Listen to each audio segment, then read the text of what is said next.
Pardi highway પરથી એલસીબીએ ટેમ્પોમાં યાનના લાખોના જથ્થાની આડમાં છુપાવેલો દારૂ ઝડપ્યો। વલસાડ લોકલ ક્રાઇમ બ્રાન્ચની ટીમ આજે વહેલી સવારે પારડીના મોતીવાડા રેલવે ઓવરબ્રિજ પાસે બાતમીના આધારે ₹23.32 લાખથી વધુનો મુદ્દામાલ ઝડપી પાડ્યો છે।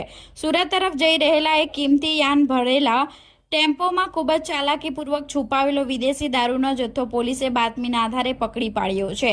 એલસીબી પીઆઈના માર્ગદર્શન હેઠળ દશરથ ભરવાડ અને તેમની ટીમ પેટ્રોલિંગમાં હતી, જે દરમિયાન બાતમી મળી હતી કે દમણથી યાર્નના બોક્સની યાર્ડમાં દારૂ ભરીને એક મરૂન કલરનો Ashok Leyland tempo number DD01E9873 Surat તરફ જવાનો છે।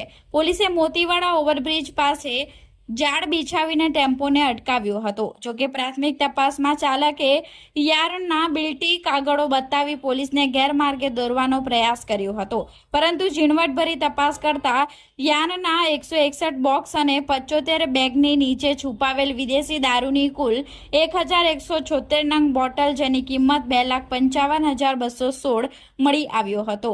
પોલીસે યાનનો જથ્થો, જેની કિંમત 15,71,998, અશોક લેલન ટેમ્પાની કિંમત 5 લાખ મળી કુલ 23,32,214 રૂપિયાનો મુદ્દામાલ જપ્ત કર્યો છે।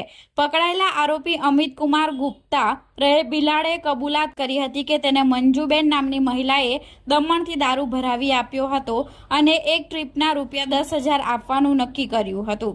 હાલમાં પોલીસે મંજુબેનને વોન્ટેડ જાહેર કરી વધુ તપાસ હાથ ધરી છે।